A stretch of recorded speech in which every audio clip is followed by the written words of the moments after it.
할렐루야. 오늘은 1월 27일 월요일입니다. 오늘도 정시매일 예배를 통해 경건의 일상을 살아가시는 우리 큰믿음 유신교회 모든 성도님들을 사랑하고 축복합니다. 다 함께 사도신경으로 우리의 신앙을 주님 앞에 고백하며 나아가겠습니다. 전능하사 천지를 만드신 하나님 아버지를 내가 믿사오며 그 외아들 우리 주 예수 그리스도를 믿사오니 이는 성령으로 잉태하사 동정녀 마리아에게 나시고 본디오 빌라도에게 고난을 받으사 십자가에 못 박혀 죽으시고 장사한 지 사흘 만에 죽은 자 가운데서 다시 살아나시며 하늘에 오르사 전능하신 하나님 우편에 앉아 계시다가 저리로서 산 자와 죽은 자를 심판하러 오시리라. 성령을 믿사오며 거룩한 공회와 성도가 서로 교통하는 것과 죄를 사하여 주시는 것과 몸이 다시 사는 것과 영원히 사는 것을 믿사옵나이다. 아멘. 다 함께 찬송가 421장 찬양하시겠습니다.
오늘 하나님께서 우리에게 주시는 말씀은 요한복음 7장 53절로 8장 11절까지의 말씀입니다.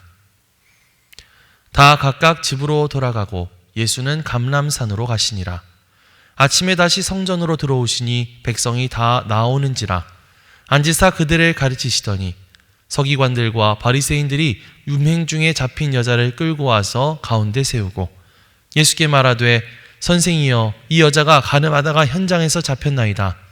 모세는 율법에 이러한 여자를 돌로 치라 명하였거니와 선생은 어떻게 말하겠나이까?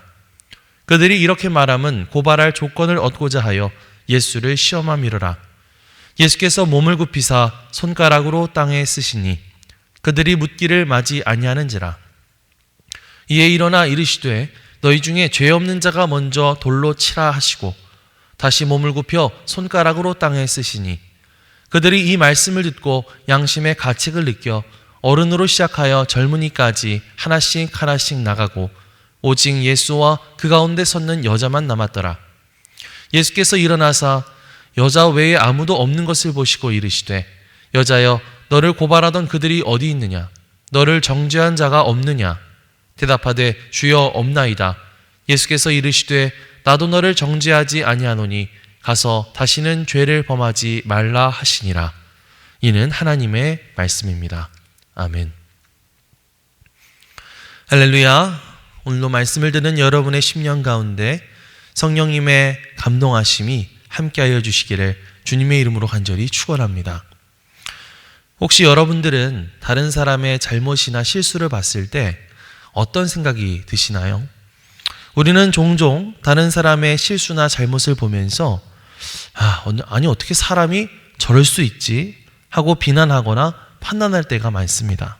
더 나아가서 저 사람 인성에 무슨 문제 있는 거 아니야? 라고 하면서 그 사람의 인격 전체를 정죄하려는 마음이 들 때가 있죠. 자, 그런데 사람이란 참 간사한 것 같아요. 남의 잘못에는 그렇게 엄격하게 굴면서도 정작 자기 자신에게는 지나치게 관대합니다. 흔히들 말하는 이 내로남불이라는 말이 있죠. 내가 하면 로맨스고 남이 하면 불륜이다 라고 하는 그런 태도 말입니다. 우리는 자기가 한 실수에 대해서는 어쩔 수 없는 상황 탓으로 합리화시키면서 다른 사람들의 잘못은 절대로 그냥 넘어가지 못할 때가 많습니다. 오늘 우리가 읽은 본문 말씀인 요한복음 8장에도 이러한 모습이 나옵니다. 한 여인이 심각한 죄를 범했다면서 사람들 앞에서 공개적으로 죄를 정죄받는 장면인데요. 그런데 예수님께서 그 여인에 대해 보여주신 반응은 우리가 일반적으로 예상하는 것과는 전혀 달랐다고 하는 사실이죠. 오늘 말씀을 통해 예수님께서 이 상황 속에서 보여주신 모습을 깊이 묵상하면서 우리의 모습을 되돌아보고 또 우리의 삶에 중요한 교훈을 깨닫는 시간이 될 수 있기를 간절히 축복합니다. 예수님께서 성전에서 나와 사람들을 가르치실 때 서기관들과 바리새인들이 이 간음을 하다가 현장에서 붙잡힌 여인을 예수님 앞으로 끌고 왔습니다. 당시 율법 레위기 20장 말씀을 보면 간음을 범한 자는 돌로 쳐 죽이는 것이 마땅했습니다. 그래서 이들이 예수님께 나와서 모세는 율법에 이러한 여자를 돌로 치라 명했는데 선생은 어떻게 말하겠습니까? 하고 예수님 앞에 묻고 있죠. 하지만 이들의 목적은요, 단순히 율법을 준수하고자 하는 것이 아니었습니다. 첫 번째로 그들은 자신들의 의로움을 드러내고자 했습니다. 이 여인을 정죄함으로써 자신들은 반대로 얼마나 율법을 잘 지키는 사람들인지, 얼마나 의로운 사람인지를 과시하려고 했던 것이죠. 둘째로 그들은 예수님을 시험하려고 했습니다. 예수님께서 만약 이 여인을 정죄하지 않으신다면 이 율법을 어기는 자로 예수님을 몰아가려고 했을 것이고, 만약 그 여인을 정죄하신다고 한다면 예수님께서 평소에 가르치시던 그 은혜로운 가르침과 모순된다고 공격하려고 했던 것이죠. 하지만 먼저 우리는 이들이 보여주고 있는 이 태도가 과연 올바른 것인가를 먼저 고민해 볼 필요가 있습니다. 먼저 정죄라고 하는 것은 우리 스스로를 교만하게 만들 뿐만 아니라 우리의 시야를 좁게 만들기 때문이죠. 우리는 다른 사람들의 죄를 지적하면서 나도 모르게 반대로 내 자신이 그 사람보다 우월하다라고 착각하게 됩니다. 하지만 예수님께서는 마태복음 7장 말씀에서 너희가 형제의 눈 속에 있는 티는 잘 보면서 정작 내 눈 속에 있는 들보는 깨닫지 못하느냐, 이렇게 말씀하신 적이 있죠. 이 말씀은 무엇입니까? 잘 살펴보면 우리에게도 상대방 못지않은 심각한 죄의 문제가 도사리고 있다라고 하는 이야기입니다. 또한 이 정죄라고 하는 것은 자칫 하나님의 자리를 침범하는 행위가 될 수 있다는 것을 우리는 기억해야만 합니다. 정죄는 본래 하나님의 영역이고 하나님만이 공의로우신 심판자이시죠. 그런데 우리가 다른 사람들을 함부로 정죄하게 될 때에 그것은 마치 우리가 하나님처럼 그 사람의 죄를 판단하게 되는 것입니다. 자, 그렇다면 우리가 해야 할 일은 무엇일까요? 그것은 바로 정죄하기보다는 기도하는 것, 정죄하기보다는 그 사람을 위해서 기도하는 것입니다. 정죄라고 하는 것은 그 사람을 무너뜨릴 수 있지만 기도는 사람을 살리기 때문이죠. 정죄는 하나님의 공의와 사랑을 막아버리지만 기도는 하나님의 보좌를 움직이는 강력한 도구가 되기 때문입니다. 뒤에 가서도 한 번 더 이야기하겠지만 예수님께서는 이 여인을 정죄하지 않으시고 이렇게 말씀하셨죠. 나도 너를 정죄하지 아니하노니 가서 다시는 죄를 범하지 말라. 이렇게 말씀하십니다. 마찬가지로요, 우리가 정죄의 돌을 내려놓고 기도의 손을 들 때에 그때 그 사람에게 진정한 변화가 시작되는 줄 믿습니다. 혹시 여러분의 마음 가운데 지금 누군가를 정죄하고 또 비난하고자 하는 그런 마음이 있으신가요? 그렇다면 이 시간 그 마음을 잠시 내려놓고 오히려 그 사람의 회복과 구원을 위해서 기도해 보시기 바랍니다. 그렇게 하게 될 때에 정죄할 때는 도저히 일어날 수 없는 하나님의 놀라운 역사가 여러분의 기도를 통해서 이루어지게 될 줄 믿습니다. 자, 그렇게 서기관들과 바리새인들이 예수님께 나와 곤란한 질문을 던졌을 때 예수님은 어떻게 행동하셨을까요? 예수님은 잠시 바닥에 쭈그리고 앉으셔서 땅바닥에 무엇인가를 한참 쓰셨습니다. 뭐라고 쓰셨는지는 잘 모르겠지만 그렇게 한동안 침묵하셨던 예수님이 이윽고 이들에게 말씀하십니다. 7절입니다. 그들이 묻기를 맞이 아니하는지라 이에 일어나 이르시되 너희 중에 죄 없는 자가 먼저 돌로 치라 하시고. 자, 예수님이 뭐라고 말씀하셨죠? 너희 중에 죄 없는 자가 먼저 돌로 치라. 죄 없는 자가 먼저 돌로 치라. 이 말씀은요, 당시 이 여인을 정죄하는 자들의 양심을 찌르는 그런 말씀이었습니다. 아마 이들이 참 고민이 됐을 것 같아요. 만약에 그런 상황 가운데서도 돌을 던진다고 한다면 그들 스스로는 나 죄 없다 이렇게 주장하는 모습이 되는 것인데요. 과연 그곳에 모인 수많은 사람들 앞에서 떳떳하게 나는 아무런 죄도 짓지 않았어 이렇게 말할 수 있는 사람이 과연 얼마나 있었을까요? 네, 없었습니다. 한동안 정적이 흐르다가 하나둘 자리를 뜨기 시작했고 결국 그곳에는 예수님과 그 여인만 남게 되었죠. 이러한 모습을 통해서 우리는 아주 중요한 진리를 한 가지 발견하게 됩니다. 그것은 우리 가운데 죄 없는 사람은 아무도 없다라고 하는 것이죠. 성경은요, 우리 모두가 죄인이라고 하는 사실을 분명히 선언하고 있습니다. 로마서 3장 10절 말씀을 보면 기록된 바 의인은 없나니 하나도 없다 이렇게 말씀하고 있죠. 우리는 모두 다 하나님 앞에 죄인이고 그렇기 때문에 우리는 모두 다 하나님의 은혜가 필요한 존재들입니다. 따라서 우리는 다른 사람들의 허물을 바라보고 그것을 정죄하기 이전에 먼저 자기 자신의 마음을 돌아보고 하나님 앞에 나아가야 할 줄 믿습니다. 자신의 죄를 돌아보지 못하는 사람은 하나님의 은혜를 누릴 수 없습니다. 하나님 앞에 정직하게 나아가서 자신의 잘못과 자신의 허물, 자신의 죄를 인정하게 될 때에 비로소 우리는 하나님 앞에 진정으로 회개할 수 있게 되고 또 하나님이 주시는 회복을 경험할 수 있게 될 줄 믿습니다. 사랑하는 성도 여러분, 여러분은 오늘 여러분 자신의 삶에서 어떤 부분을 하나님 앞에 털어 놓으실 예정이십니까? 이사야서 57장 15절 말씀을 보면 하나님은 이렇게 말씀하시죠. 내가 높고 거룩한 곳에 있으며 또한 통회하고 마음이 겸손한 자와 함께 있나니 이는 겸손한 자의 영을 소생시키며 통회하는 자의 마음을 소생시키려 함이라. 이렇게 말씀하십니다. 마찬가지로요, 우리가 다른 사람들의 잘못과 실수를 비난하기 이전에 먼저 겸손하게 내 자신의 죄를 돌아보며 하나님 앞에 회개의 기도를 드리며 나아가야 할 줄 믿습니다. 겸손한 회개의 고백을 통해서 비로소 우리의 삶에 진정한 변화가 시작되고 성령의 역사를 경험할 수 있는 그런 저와 여러분들이 되시기를 주님의 이름으로 간절히 축원합니다.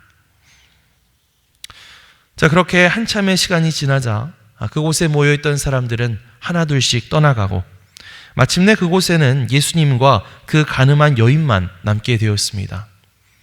정죄자들이 모두 떠난 이후에 예수님께서는 여인에게 이렇게 말씀하시죠. 10절과 11절을 함께 보겠습니다. 예수께서 일어나사 여자 외에 아무도 없는 것을 보시고 이르시되 여자여 너를 고발하던 그들이 어디 있느냐? 너를 정죄한 자가 없느냐? 대답하되 주여 없나이다.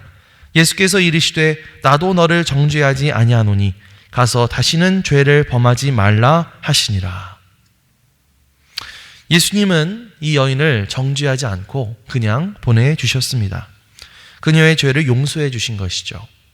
하지만 그 용서는 단순히 그 죄를 덮어버리는 그런 값싼 은혜가 아니었습니다.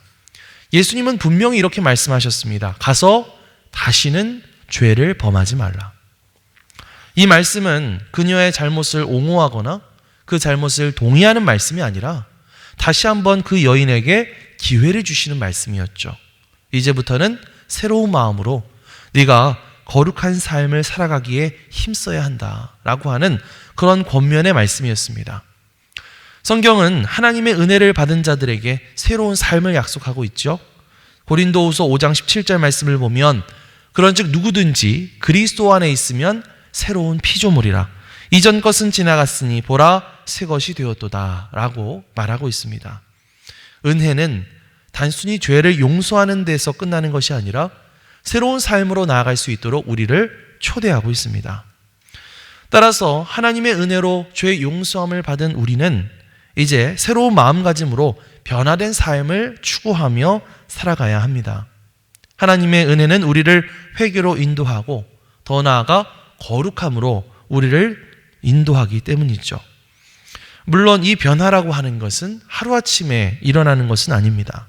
하지만 매일 말씀과 기도로 하나님과 동행하고 또 작은 것 하나라도 주님께 순종하려고 애쓸 때에 우리는 점점 더 하나님이 기뻐하시는 거룩한 삶으로 성화의 길로 나아가게 될 것입니다.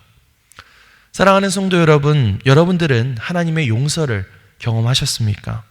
그 죄의 용서함의 은혜를 받은 우리는 이제 더 이상 죄의 자리로 되돌아가지 말아야 할 것입니다. 매일 말씀과 기도로 거룩한 삶을 결단하며 나아가시기 바랍니다.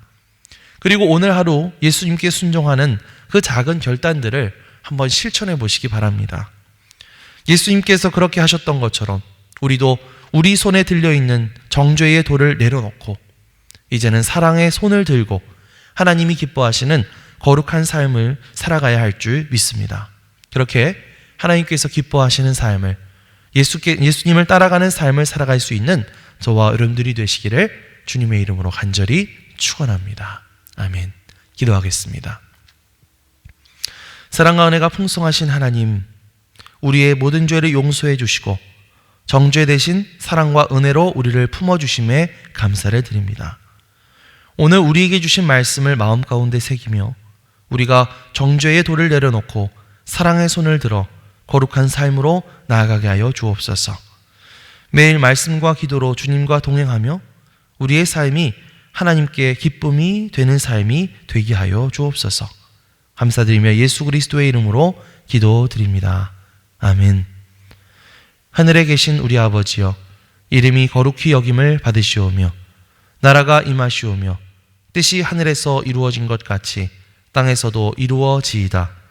오늘 우리에게 일용할 양식을 주시옵고 우리가 우리에게 죄 지은 자를 사하여 준 것 같이 우리 죄를 사하여 주시옵고 우리를 시험에 들게 하지 마시옵고 다만 악에서 구하시옵소서. 나라와 권세와 영광이 아버지께 영원히 있사옵나이다. 아멘.